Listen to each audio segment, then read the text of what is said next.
Ógnarstjórn Assads Sýrlandsforseta fallin og uppreisnarmenn hafa náð völdum í höfuðborginni Damaskus. Prófessor í sögu Mið-Austurlanda segir það sögulega stund að Assad sé loks farinn frá völdum. Einhverfu fólki hvergi veitt sú þjónusta sem það þarf, segir ung kona sem einhverf. Fullorðið fólk geti ekki beðið greiningu í íslensku heilbrigðiskerfi og skömm og fordómar fylgi því. Félagsheimili Hornfirðinga, Sindrabær, gengur nú í endurnýjun lífdaga. Þessi fornfrægi ballstaður og vígi eins harðsnúnasta húsvarðar landsins að breytast í virðulegt menningarhús. Kötturinn Gosi fannst á dögunum eftir að hafa verið týndur í 13 ár. Það urðu fagnaðarfundir í faðmi fjölskyldunar en þar hefur fjölgað mikið á meðan Gosi var í burtu. Fjölmargir leggja leið sína í Guðmundarlund á aðventunni og hitta þar fyrir íbúa í Grýluhelli sem að mýkjast með árunum. Veðrið stoppaði ekki þá sem voru þar í dag.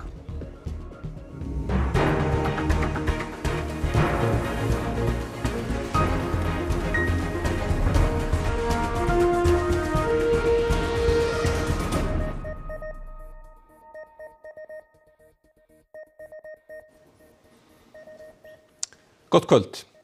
Sýrlendingar allan heim, þar á meðal hér á landi, fagna því að Assad forseti og stjórn hans hafi verið steypt af stóli. Sýrlendingur sem býr hér segist alsæll og vonast eftir friðsamlegri framtíð í heimalandinu.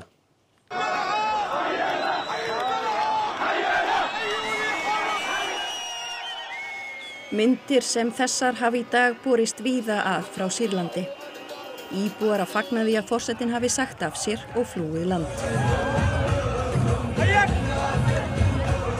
مشاعر ما تنوصف ابدا استنينا هذا اليوم من زمان صرنا 13 سنه 14 سنه عم نستنى هذا اليوم سقوط بشار الاسد يعني سوريا جديده بالنسبه لنا يعني حياه مليئه بالعدل حياه مليئه بالانسانيه حياه مليئه بكرامه الانسان وحريته ايرو سوري 54 سال جي ظلمه جي زورداريه جي ازاديه الطويله دقوتن حافظ اسد الى الابد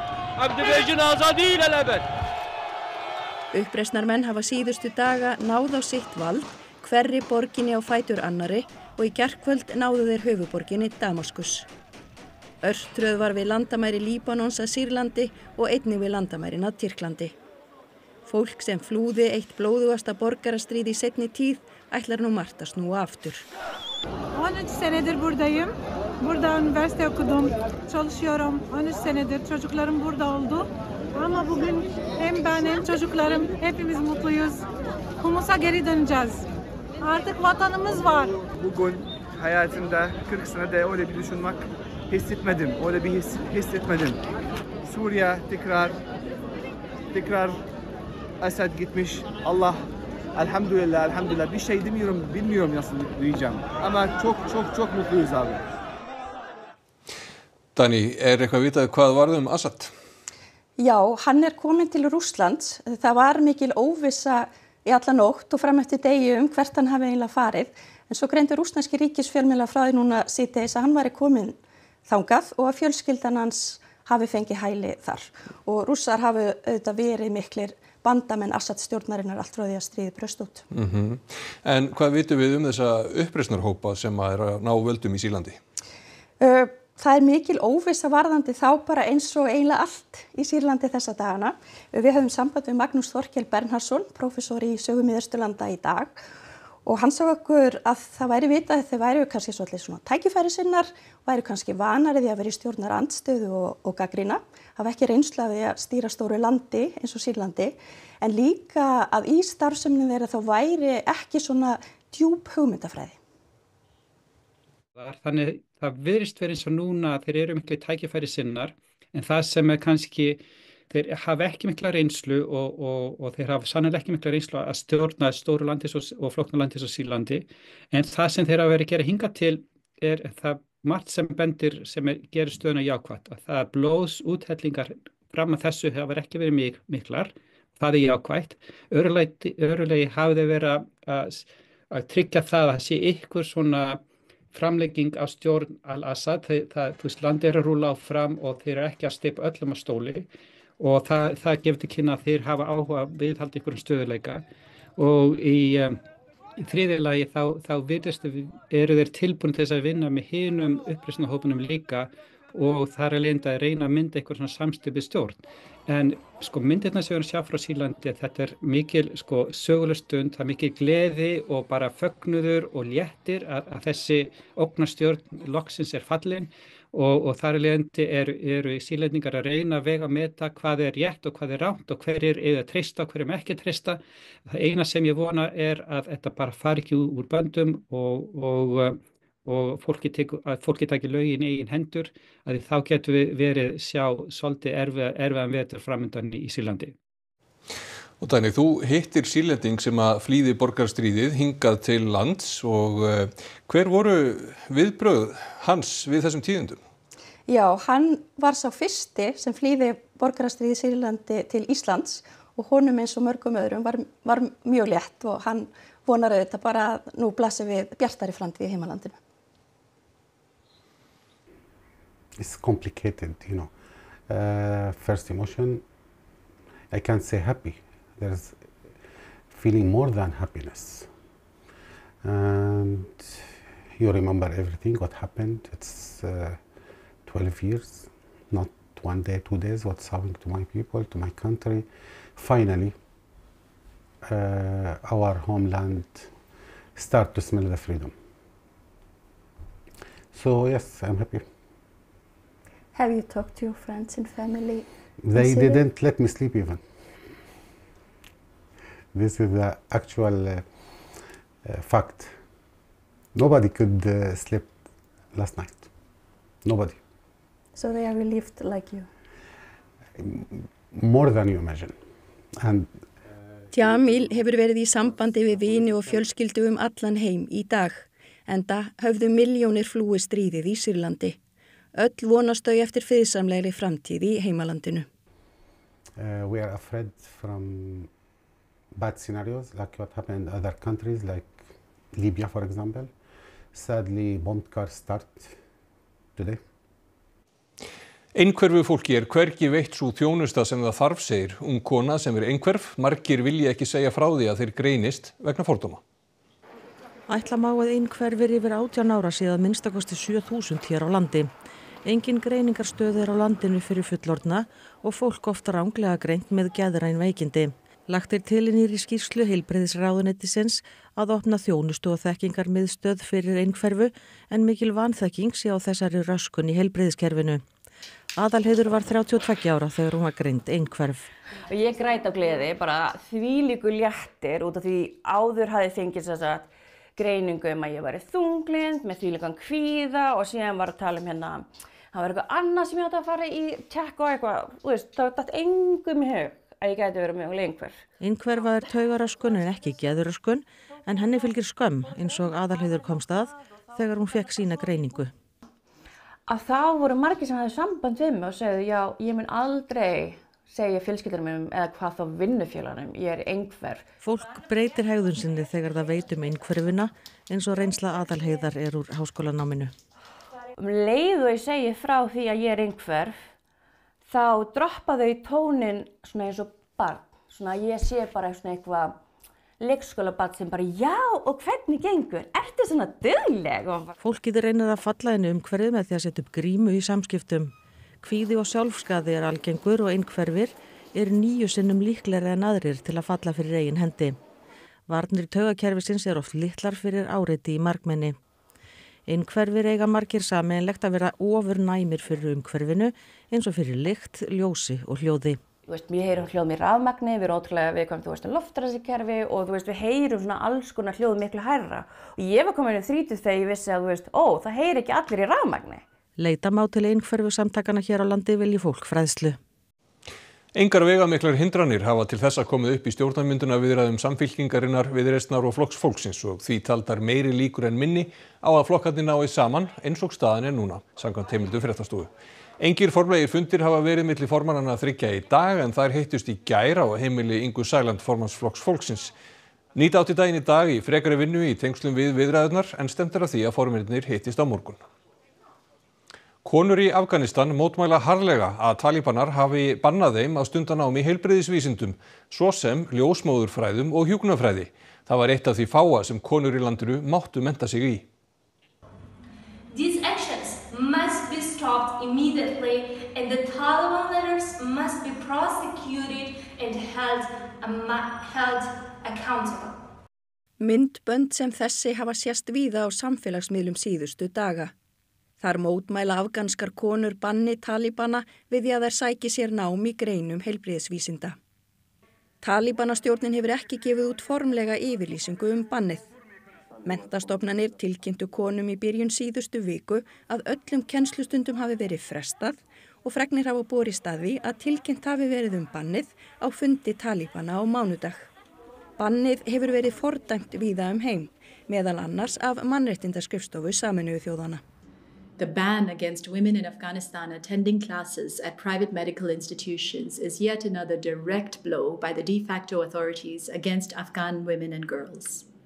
The measure is profoundly discriminatory, short-sighted, and it puts the lives of women and girls at risk. Samkvæmt lögum talibana meiga karlar ekki veita heilbrigðisþjónustu til kvenna nema þær hafi karlkyns fylgdarmann með sér. Mikill skortur á læknum, ljósmæðrum og hjúkrunarfræðingum í landinu. Staða heilbrigðismála var slæm áður en talibana náðu völdum 2021. Fjöldi þeirra kvenna sem deyja við barnsburð og barna sem deyja í fæðingu var og með því mesta í heiminum. Velkomin, Unnur Berglind Friðriksdóttir, formaður Ljósmæðrafélags Íslands. Hvaða áhrif hefur þetta bann talibana? Þetta kemur til með að hafa áhrif smátt og smátt. Maður finnur ekki áhrifin strax en þetta verða aftur hvert til fortíðar. Síðustu aldamót og þá var staða mjög slæm í Afganistan. Mæðradauðinn var alveg 1346, áætlaða mæðradauð var 1346 konur hverja 100.000 fæðingar, var komin núna 2020 niður í 620, meðan á Íslandi þetta talan 3. Þannig að þetta verður aftur hvert til fortíðar.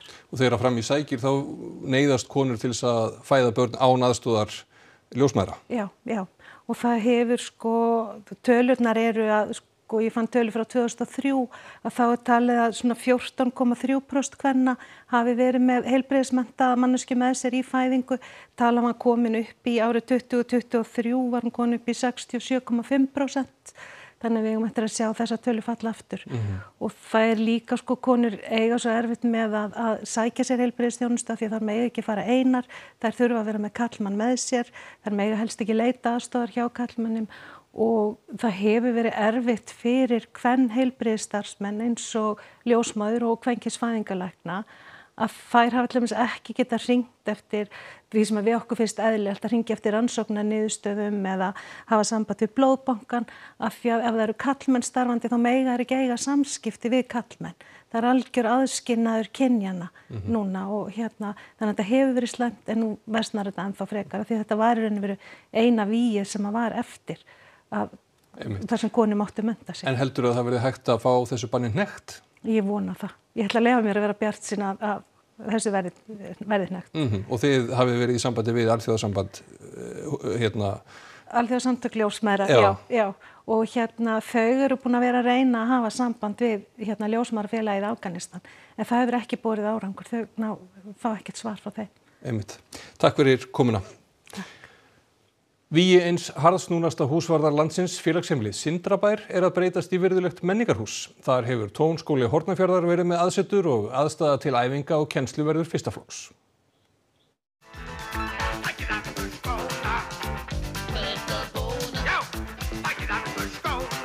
Sigurjón Digri ein af skemmtilegustu persónum íslenskrar kvikmyndasögu og átti sér fyrirmynd. Það var í raun Ragnar Björnsson, húsvörður og rekstrarstjóri í Sindrabæ á Hornafirði, sem stöðumenn þurftu að sjá og sigra.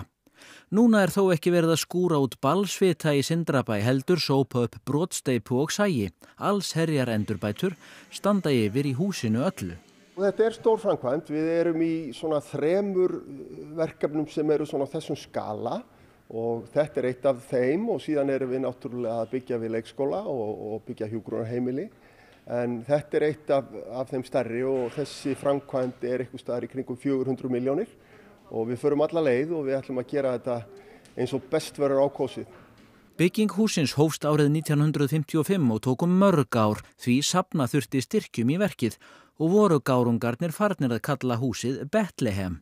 Nú verður engu til sparað, stórt og fullkomið svið verður í salnum og hægt að láta flíilinn lyftast upp úr gólfinu. Tónskóli Hornfirðinga hefur lengi verið í Sindrabæ og starfið öflugt. Þar æfðu flestir meðlimir hljómsveitarinnar Fókus en hún sigraði í músíktilraunum í fyrra. Tónskólinn verður líka algjörlega endurnýjaður og mikið lagt í nýju kennslustofurnar svo ekki heyrist á milli þeirra. Allar kennslustofur settar á flot með fullkomnustu hljóðvörnum og svo náttúrulega verður tónskólinn tengdur þessum glæsilega sal þannig að aðstaða til æfinga, tónleikahalds og slíkt verður alveg upp á 10. Hérna verður mjög glæsilegt svona samkomu og menningarhús. Sunnan stormur gekk yfir landið í dag. Það var ekkert ferðaveður á norðanverðu landinu og verður líklega ekki fyrr en á morgun. Dagurinn var þó fremur rólegur hjá björgunarsveitum. Ferðamenn á 5 bílum í Kerlingafjöllum óskuðu eftir aðstoð snemma í morgun en þeir höfðu verið fastir í bílunum í rúman sólarhring. En það gekk vel að aðstoða þá. Það hlýnaði svo töluvert á landinu í dag og fór að rigna þannig að víða varð illfært á göngustígum vegna hálku. Viðvaranir vegna asahláku verða í gildi fram á morgundaginn. Theodór, það var ekki spennandi veðrið á landinu í dag og það eru ennþá appelsínugular viðvaranir í gildi. Já, það er mikið að vera getur við sagt sko. Ég er með kortina sem við tekaðum saman þessar viðvaranir. Það reyndar ekki gildistíman á þeim, fólk var svona að kynna sig það. En það er, sko, hvað var það vindin er náttúrulega bara mætti fyrir það að kviðu geti farið yfir 40 að 50 metrar á sekundu norðanlands og yfir 30 víðar. En svo er náttúrulega bara fylgjur einnig mikil úrkoma eins og við höfum komið fram og í Vestafelli þá geti það leitt til náttúrulega vatnavaxta og hugsanlega skriðufalla og krapaflóð, þannig að það er svona margt sem þetta getur haft áhrif á. Já, við þurfum að vara okkur á veðrinu og þú ætlar að segja okkur meira af því hérna á eftir fréttum. Ég geri það. Kötturinn Gosi fannst á Þingeyri á dögunum eftir að hafa verið týndur í 13 ár. Eigandi hans segist alltaf hafa haft á tilfinningunni að Gosi væri á lífi.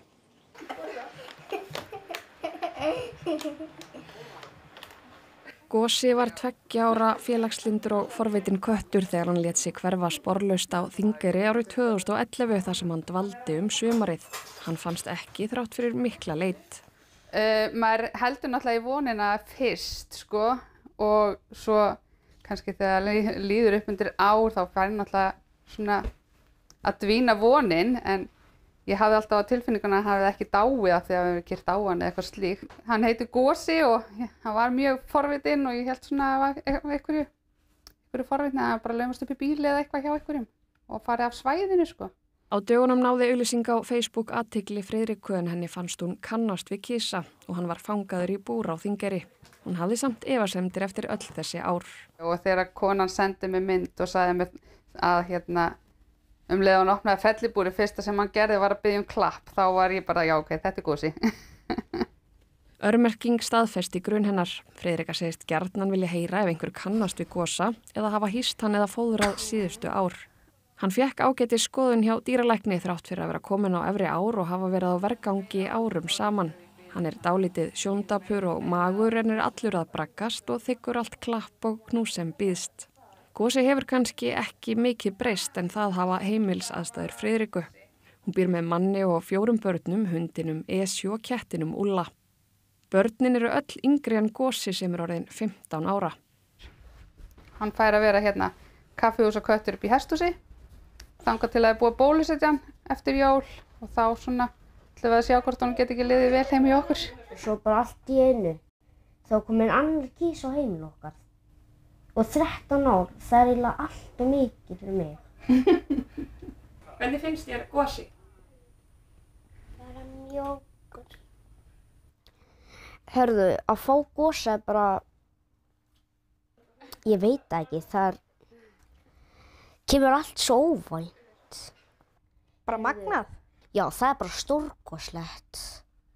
Hvernig hann er ennþá lifandi. En eru þið spennt að fá hann heim? Já, rosalega. Jólasveinarnir komu til byggða í næstu viku og fóru í jólabaðið helgina. Það er árleg hefð hjá jólasveinunum í Mývatnssveit að fara í jarðböðin fyrir vertíðina og láta líða á sér. Þeir eru allir vel klæddir og fara út í fullum skrúða. Sveinarnir eru mishrifnir af þessari hefð og sumir vilja alls ekki baða sig. en neyðast til þess á endanum. Þeir halda sig svo í Dimmuborgum á aðventunni þar sem þeir skemmta sér og öðrum fram að jólum. Og jólasveinarnir voru líka í Guðmundarlundi í Kópavogi í dag. Þar halda þeir til á aðventunni ásamt fleirum úr stórfjölskyldunni.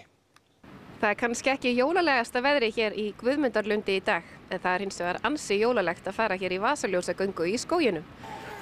Og á leiðinni hittir maður allskyns áhugaverðar verur. Hvað það sem að krakkar þurfa helst að hafa í huga núna í desember? Nú bara stillt og brúð og snemma svo að busta tennir og bara easy peasy mic drop, bam. Hvernig fer það að því að gefa öllum krökkum í skóin á einni nóttu? Ekki segja neinum. Þú mátt ekki segja neinum. Þú lofar segja ekki neinum. Ertu með ljóðumerki? Jólaundirbúningurinn byrjar á að baka nokkrar sortir henni mömmu frá. Þú átt eitthvað fleiri börn heldur en jólasveinana? Já, þetta mikill misskilningur í okkar samfélagi. Þannig nú mál með vexti að ég búin að eignast yfir 100 krakka. 100 börn, en það eru jólasveinarnir sem eru þessi þekktustu sem að svona fólk man mest eftir. En Grýla, borðarðu börn? Já, sko, nei. Það maður alltaf að reyna að passa sig. En varstu hrædd við Grýlu? Svolítið í byrjun. Mér fannst ég hrædd við Grýlu alltaf. En hvernig haldið þið að jólasveinin fara að því að gefa öllum börnum í skóin á einni nóttu? Fara á sleðanum. Fer á sleðanum. Kannski lætur hann Jólan að hjálpa sér. Hann heitir sögum hans sjálfum sem ég hörði að skelli. Og svo fórum við að borða eitthvað svona mat. Og hörðaskelli, hann er ónæfi jarðarber. Ég hörðaskellir. Já, það púpaði hann. Og þá ætlum við að líta á hvað ber hæst í íþróttafréttum kvöldsins og það er hann Óðinn Svan Óðinsson sem að færa okkur þær í kvöld. 16 liða úrslitum Vísbikars kvenna í körfubolta lauk í kvöld með stórleik Vals og Hauka. 8 liðir nú eftir í pottinum og ljósta núverandi bikarmeistarar geta ekki varið titilinn. Evrópumót kvenna í handbolta hélt áfram að rúlla í dag þegar leikið var í milliriðli 2. Við sáum flott tilþrif á gólfinu. Og við hittum heitasta leikmann bónusdeildar kvenna í körfubolta sem elskar að þjálfa ungar körfuboltakonur og dreymir að spila fyrir íslenska landsliðið. Það var ekkert eftir nema að rifja upp það sem helst í þessum fréttatíma. Ógnarstjórn Assads Sýrlandsforseta er fallin og uppreisnarmenn hafa náð völdum í höfuðborginni Damaskus. Prófessor í sögu Mið-Austurlanda segir það sögulega stund að Assad sé loks farinn frá völdum. Einhverfu fólki er hvergi veitt sú þjónusta sem það þarf, segir ung kona sem er einhverf. Fullorðið fólk geti ekki beðið greiningu í íslensku heilbrigðiskerfi og skömm og fordómar fylgi því. Félagsheimili Hornfirðinga, Sindrabær, gengur nú í endurnýjun lífdaga. Þessi fornfrægi ballstaður og vígi eins harðsnúnasta húsvarðarlandsins að breytast í virðulegt menningarhús. Kötturinn Gosi fannst á dögunum eftir að hafa verið týndur í 13 ár. Það urðu fagnaðarfundir í faðmi fjölskyldunar en þar hefur fjölgað mikið á meðan Gosi var í burtu. Við segjum næst fréttir í útvarpi klukkan 10 í kvöld og RÚV.is er uppfærður allan sólarhringinn en þessum fréttatíma er lokið. Takk fyrir samfylgdina helgina og verið þið sæl.